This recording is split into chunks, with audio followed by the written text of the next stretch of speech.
My name is Mary, and this is the story of the day I realized I had never truly belonged in my own family.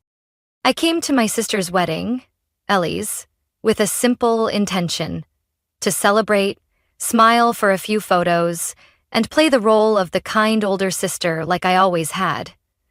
The wedding was held at a lakeside resort in Vermont, known for its flower-filled gardens and lavish banquet halls with soaring glass ceilings. As soon as my car stopped at the main gate, a staff member in a black suit stepped out to open the door. I took a deep breath, smoothed the wine-colored dress, the only one I felt suited the fancy event, and smiled as I walked in. I wasn't trying to draw attention or make the day about me.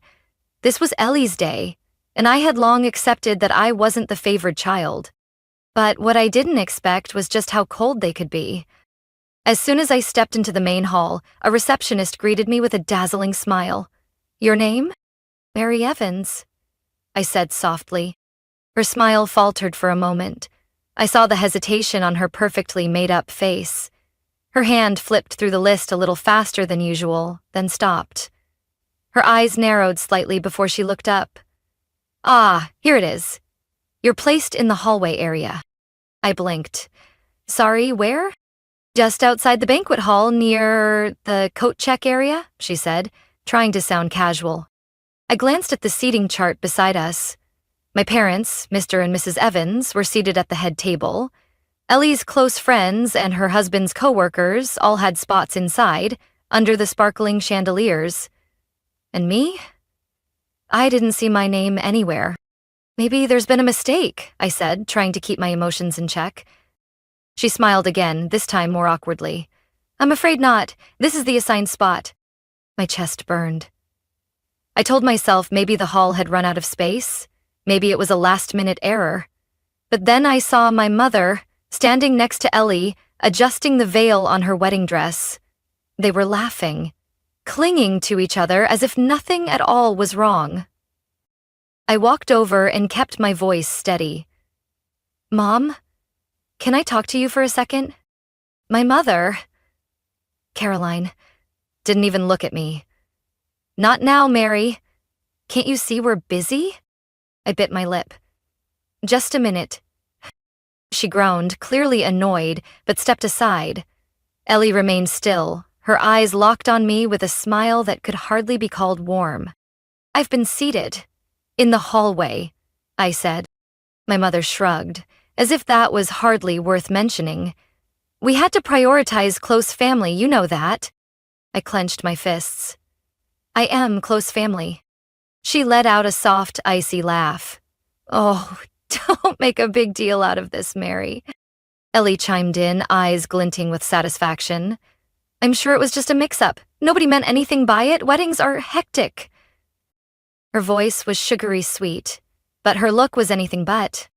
I turned to my mother again, hoping for even a flicker of hesitation, but she just sighed. "Don't ruin your sister's big day, Mary. You should be grateful you were invited." The word grateful stuck in my throat like a stone. Grateful to be treated like an outsider in my own family? Grateful to be seated next to the coat rack? Before I could respond, my father, Charles, walked up, his voice low, like he just wanted the moment to pass. "It's just a seat, sweetheart. Don't make it a thing." I stood still. The anger was there, simmering, quiet, not explosive, just something deeper, colder. I smiled, an empty one, and turned away without another word. They thought I'd silently take it, like always, but this time, I wouldn't. I walked slowly out of the main hall, my heels clicking lightly against the cold marble floor. The air in the hallway smelled of silk, wedding flowers, and something else. Something out of place, like me. In my hand was the place card with my name. Mary Evans, Table H, Hallway Area. The elegant cursive felt like a slap in the face. I turned the card in my fingers, my palm damp. I had hoped, just this once, that my family would see me as one of them. But clearly, they never had. A soft click came from behind. The door to the hall opened. "Mary," Ellie's voice called, Light, like a greeting, but enough to stop me. I turned. She stood there, arms crossed, her veil fluttering in the cool air, her makeup flawless, her smile anything but kind. "Are you upset?" she asked, with no real concern. "Because of the seating?" I gave a dry laugh. "I'm not upset. I'm disappointed." Ellie tilted her head, her eyes lighting up like she'd just heard something funny. "You're always so sensitive. It's just a seat, Mary. Who even cares?" I bit the inside of my cheek, keeping my voice steady. "You know it's not about the seat. It's about how this family treats me. It's always been that way." She shrugged. "So what? You still showed up, still wore the pretty dress, still hoped for attention." She stepped closer, her voice dropping so only I could hear. "You're desperate for their approval.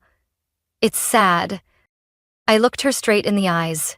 "No, Ellie. What's sad is that you need to tear someone down, just to feel loved." That made her pause for a second, but then, as if it meant nothing, Ellie laughed.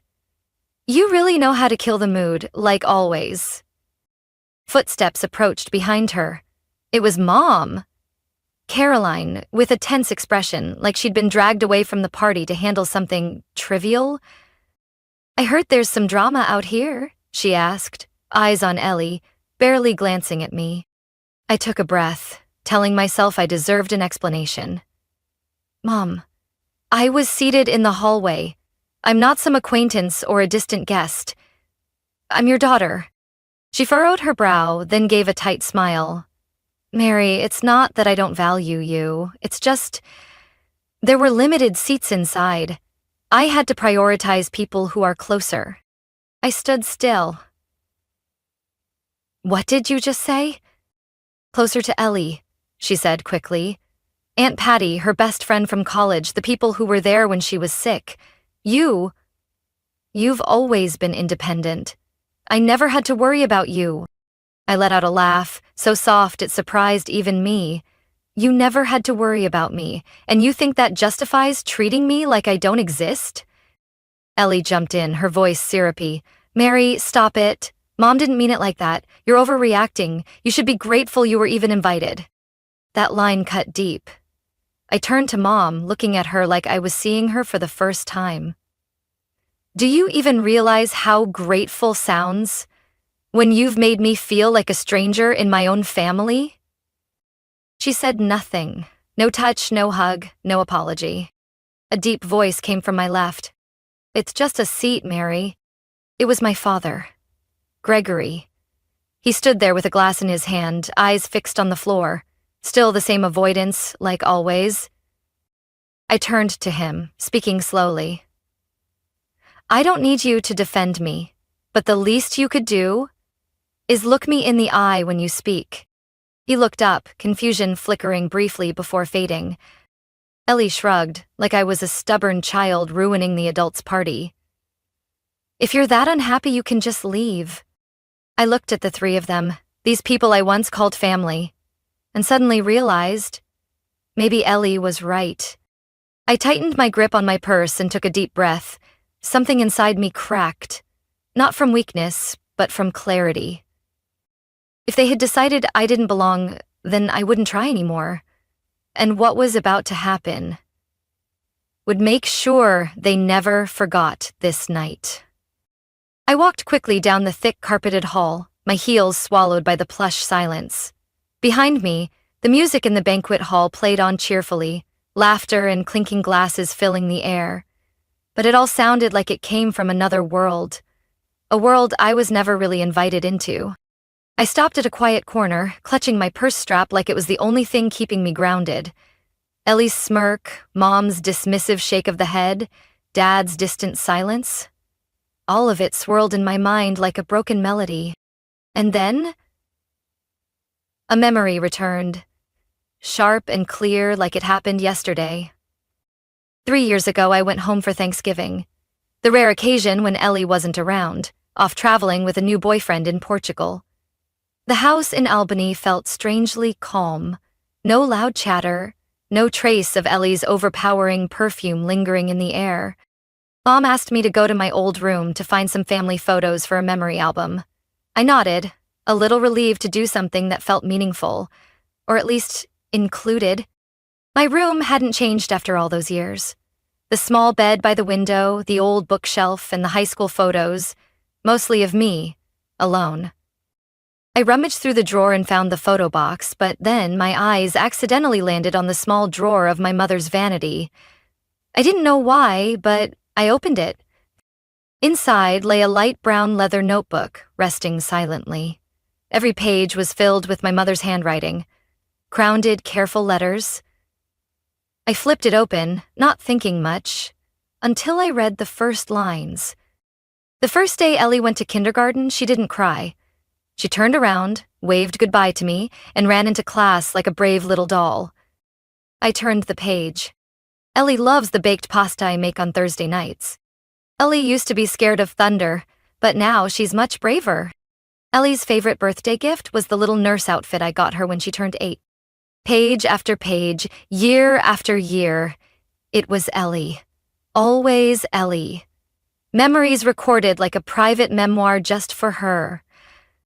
I began searching, like I was trying to prove to myself that I too had once been remembered. I flipped each page, scanned every line, but there was nothing. Not a sentence, not a line, not even the name, Mary. I clutched the notebook so tightly my knuckles turned white. When Mom walked in, I was still sitting motionless on the floor, the notebook wide open in my hands. "You wrote all of this about Ellie?" I asked, my voice small but cold. She glanced at the notebook and smiled, light as if it meant nothing. I had to remember everything so Ellie wouldn't feel forgotten. She's sensitive. I bit my lip until it bled. "And what about me?" Mom looked at me, her eyes unwavering. "You've always been independent. You didn't need to be written about to be remembered." I nodded, saying nothing more, but something inside me shattered in that moment. A part of my childhood, a part of my hope, and the part of me that longed for my mother's recognition. That memory came back so vividly in the luxurious hallway of today's wedding. Nothing had changed. I was still Mary, the daughter my mother never thought to include in her memory book, and didn't think needed a decent seat at her sister's wedding. A chill ran down my spine, not from the air conditioning, but from the clarity. I sank onto the bench by the window, right next to the coat rack, exactly where they'd planned for me to be. I looked at the name card in my hand, printed in gold script, then at my own faint reflection in the glass. Behind me, the wedding went on. Glimmering lights, white flowers, Ellie's dazzling smile, and her expensive dress.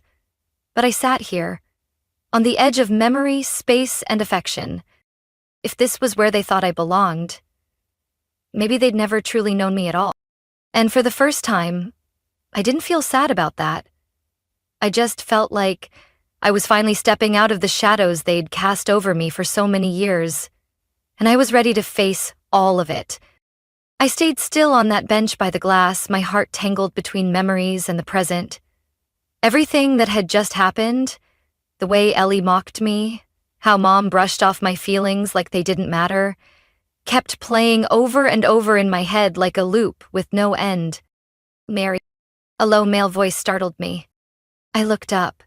Standing in front of me was Ethan Bennett, the groom of the day. He wore a tailored tux, his tie slightly loosened, his dark brown hair tousled as if he'd run his hands through it from stress. In his hand was a champagne flute, untouched. I stood up, smoothed my dress, and nodded slightly. "Ethan." He looked at me, eyes narrowing slightly like he was trying to figure something out. "Seeing you sitting here doesn't feel like you." I let out a soft laugh. "Really? Because your family decided I'm not worthy of a seat in the main hall?" He said nothing. A heavy silence settled between two people who barely knew each other, yet were sharing a strangely intimate moment. "Mary," Ethan finally said, his voice lower, "can I ask you something?" I met his gaze. "Go ahead." He hesitated, his hand tightening slightly around the stem of the glass. "Has Ellie ever said anything about me that seemed off to you?" I tilted my head. "Are you asking if I've heard her badmouth you?" Not just that. He pulled his phone from his inner jacket pocket, looked down at the screen, then shook his head. It's just, lately she's been different, controlling, secretive. There are things she doesn't want me to know, and I'm starting to realize something's not right. I paused. Ellie's harsh words during family gatherings still echoed in my mind, but I had never told anyone, partly because I didn't want to cause trouble, partly because I was so used to being dismissed. But something in Ethan's eyes made it impossible for me to stay silent this time. You might want to brace yourself, I said slowly, because I don't think you really know who Ellie is. He opened his mouth to respond, but another voice cut in, soft yet strangely powerful. And if you're still unsure, then maybe your mother can help make things clear. We both turned. Celeste Bennett, Ethan's mother, stood at the end of the hallway, holding a phone, her eyes locked on her son. She was the kind of woman who made a room pause when she entered. Not because she was loud, but because her presence demanded attention. Today, she wore an elegant navy gown, her platinum hair in a sleek bun, and her eyes sharp enough to see through anything. She walked closer and handed the phone to Ethan. Look. Ethan took it, his finger swiping across the screen. First, a furrowed brow, then a stunned expression. I saw his hand tremble slightly as he scrolled. I couldn't see the messages, but his expression changed. From confusion to anger, then to something deeper, broken. Ethan's voice cracked. She told her best friend she was training me to be the perfect husband, said I was too predictable, and as long as she stayed sweet in front of you, this house would be hers. Celeste nodded. There are also messages to her stylist. Ellie said that a few months after the wedding, she'd find a way to make you dependent. And then, everything will be mine. That's a direct quote. I looked at Ethan. His face had gone pale, his shoulders tense, like he was bracing against an invisible weight. I can't believe this, he whispered. Mom, why do you have these messages? Celeste glanced at me, then answered.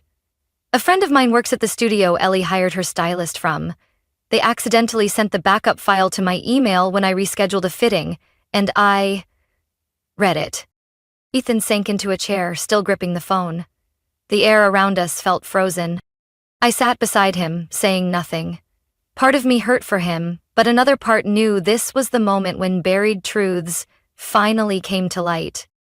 Celeste stood there, silent for a few seconds, then said gently, Mary, thank you for not turning away.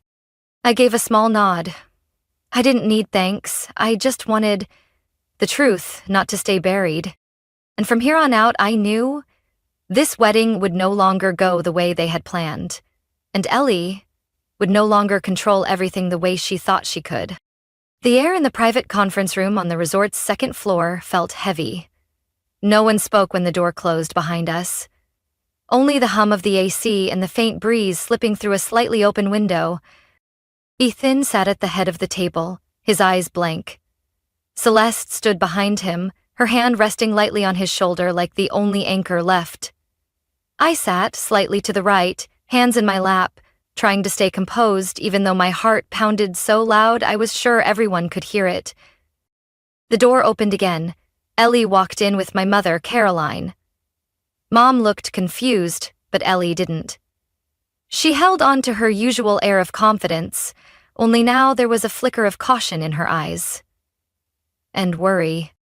What's going on here? Ellie asked, her voice slightly high-pitched as if she was trying to regain control. Why are you all pulling people out of the wedding? Ethan stood up, and the look in his eyes was no longer shock. It was a cold, clear resolve. He pulled a white envelope from the pocket of his suit jacket and placed it firmly on the table. You know what this is? Ellie stared at the envelope, saying nothing. Petition to annul the marriage, he said, his voice unwavering. And, in case you care, I've already signed it.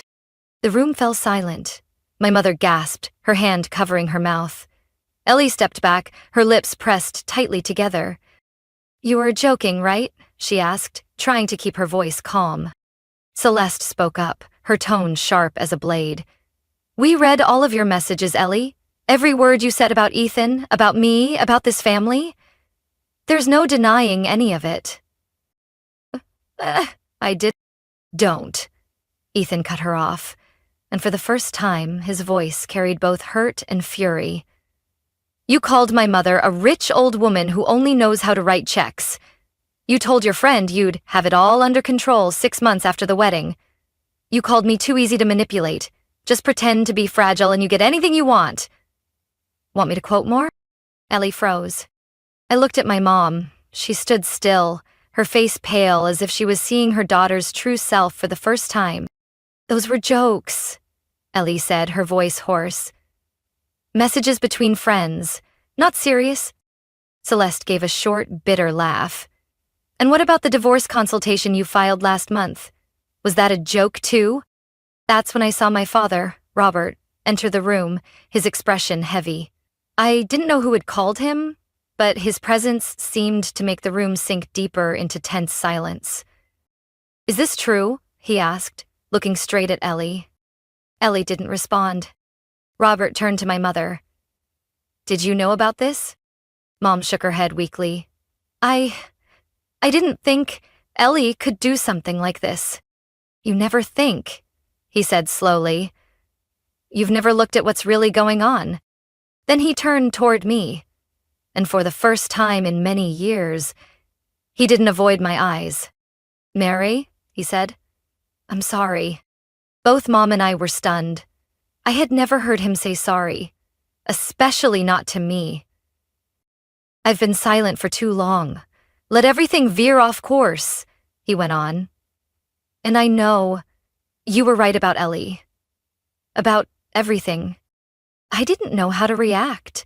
Part of me had grown so used to being overlooked that this recognition left me breathless. Ellie snapped out of it. You're taking her side? She shouted, voice rising.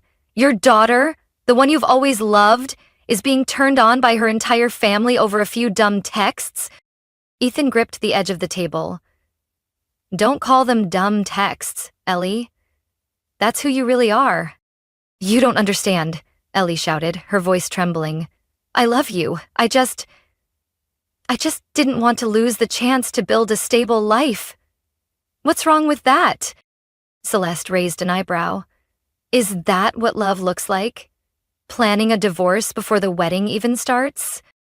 She's lying, Ellie spun toward me, her eyes burning. This is all your fault. If you weren't so jealous, if you didn't poison Mom against me, today wouldn't be ruined. I took a deep breath, staying calm. Ellie, you did this to yourself. Don't blame anyone else. You've always been the outsider in this family, Ellie screamed. Always pretending to be the good one, just to make Mom feel guilty. What do you want? To steal everything from me? No, I said, my voice quiet but clear. I just want the truth to be seen. My mother stepped forward then. She looked at Ellie for a long time, confused, hurt, and finally, broken. Ellie, she said softly, I can't defend you anymore. Ellie stood frozen. Her lips moved like she wanted to say something, but no words could fix anything now. She turned toward me, and for the first time in my life, I saw fear in her. Not fear of being caught. Fear because she realized no one was standing by her this time. Ellie stood there in the dead quiet room, breathing hard, her hands clenched into fists at her sides. The carefully applied makeup from the morning was now smudged around her eyes. The pristine white wedding gown that had wowed everyone just hours ago now looked tight, burdensome, stripped of the elegance she had imagined for her big day. She whipped her head toward me, her eyes darkening. You always wanted to take me down, Ellie hissed, her voice cracking. You never let me have one peaceful moment, did you? I didn't answer. There was nothing left to say. But Ellie didn't need a reply. She charged toward me, eyes blazing, her footsteps echoing against the glossy tile floor. I didn't move. I wasn't afraid. And then, in that exact moment, a steady arm slid between us. It was Celeste. That's enough, she said. Her voice wasn't loud, but it was sharp as steel. Ellie froze, stunned. "Get out of my way!" "You've caused enough chaos," Celeste replied firmly. "If I let you do one more foolish thing, that would be on me." Ellie panted, eyes darting around the room as if looking for an escape, or someone still on her side. But no one spoke. No one stepped forward. Ethan leaned against the table, expression unreadable. My father had his head bowed, brow furrowed like he'd just accepted a bitter truth. And my mother, the one who once excused every little mistake Ellie made, stood frozen, clutching her purse strap, eyes rimmed with red. Then, Ellie pushed past Celeste, heels clattering against the floor as she stormed out of the room, her long train sweeping behind her through the hallway. I thought she would vanish behind the door, but no. She shoved open the main doors leading back to the reception hall, where soft music still played, where hundreds of guests were laughing, clinking glasses, and posing for photos against a backdrop of pristine white flowers. And when Ellie appeared, breath ragged, hair disheveled, eyes wild, everything stopped. The music faded. Heads turned. A murmur rose. Curious, stunned, then shocked. Stares. The rest of us from the conference room followed behind her. No one tried to stop her. No one wanted to. Ellie stood at the center of the reception hall. What was supposed to be the most beautiful moment of her life, now becoming the stage for the downfall of a self-crowned queen. "You think you can humiliate me like this?" Ellie screamed, her voice echoing through the rows of banquet tables and shimmering chandeliers. "I gave everything for today. Months of planning, picking out every single detail, and now, over a few messages, a few meaningless words, you're going to destroy me?" No one answered. Ethan stepped forward, his gaze steady and unblinking. "No one destroyed you, Ellie. You did that yourself." She shook her head wildly, tears spilling down her cheeks. "You love me, Ethan. I did everything for our future." Celeste stepped forward, slow but deliberate. She faced Ellie, her voice chillingly calm. "I once hoped you'd be part of this family, but you never wanted to be a Bennett. You only wanted what we had." A quiet "oh" rippled through the crowd like a wave. People were beginning to understand. Some guests exchanged glances, a few set their glasses down, their eyes heavy with realization. Ellie glanced around, breath uneven. "She made all of this up," she shouted, pointing directly at me. "Mary's always been jealous of me, always trying to drag me down. She spent her whole life in the background, and now she wants to pull me down with her." I stepped forward, calm and steady, my voice just loud enough to be heard. "I don't need to drag anyone down. The truth carries its own weight." Ellie went silent. The tension was tight as wire. All eyes were on her, even those who had once cheered her on, admired her, now just stood there, in silence. I turned to Ethan, clinging to a final shred of hope. You can't leave me. I'm your wife. We made vows." Ethan pulled the same white envelope from his jacket pocket, the one he'd come prepared with. He held it up in front of Ellie. "This is the annulment contract," he said slowly, his voice calm and cold. And I signed it. The entire room seemed to hold its breath. Celeste gently placed a hand on her son's shoulder. "Let's go, Ethan." As they turned and walked away, Ellie stood alone, surrounded by chandeliers and glittering gowns. She had once been the center, the star, built on control and appearances. Now it had all crumbled, right in front of everyone. A week after Ellie's wedding, I woke up in my small Boston apartment. No wedding flowers, no distant violin music, no judgmental looks or whispered side comments. Just me and silence. My phone buzzed gently on the nightstand. I glanced at the screen.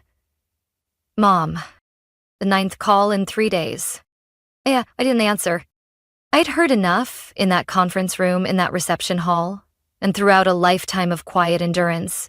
I didn't need a half-hearted apology or a performative hug. I didn't need them to keep acting out a picture-perfect family just to save face. That afternoon, as I was making coffee, a text came through. From Mom. I know you're angry. I can't change the past. But I want to see you. Have dinner with me? Just the two of us? I stared at the message for a long time. The old me, the me from a few years ago, would have said yes immediately. I would have picked out a nice dress, arrived on time, smiled politely, and tried to think of light conversation topics to keep the mood afloat. I would have hoped, however faintly, to hear her say, "I'm proud of you," or simply say my name with genuine warmth.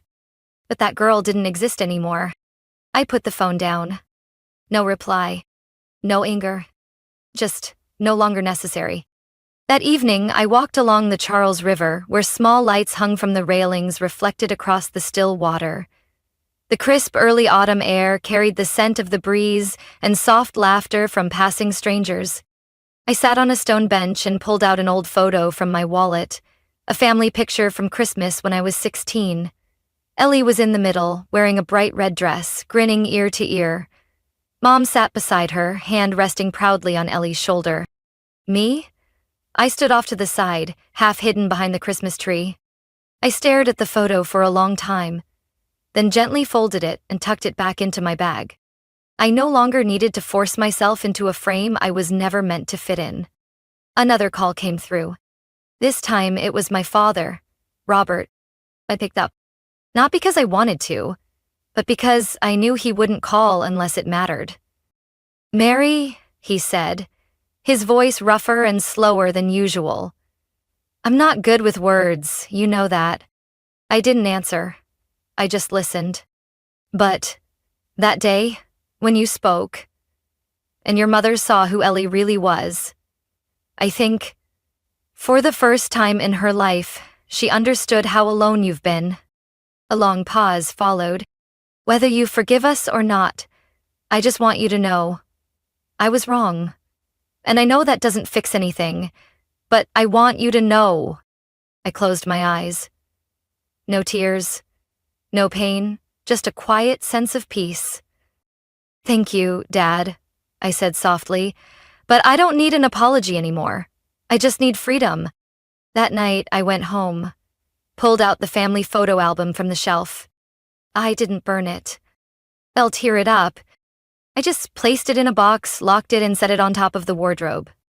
An era had ended, and I didn't need to look back.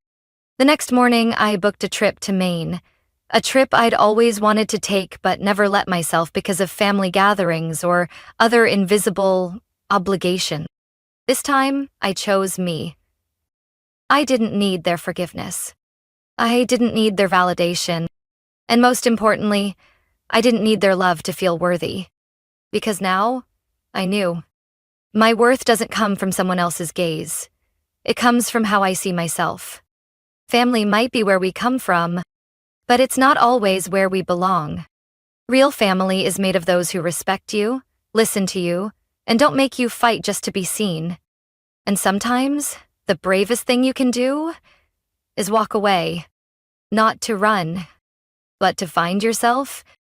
Mary's story is a powerful reminder that not everyone born under the same roof will give you the love and respect you deserve. Sometimes protecting yourself means letting go of the relationships you once thought were unbreakable. Growth doesn't always come from being accepted.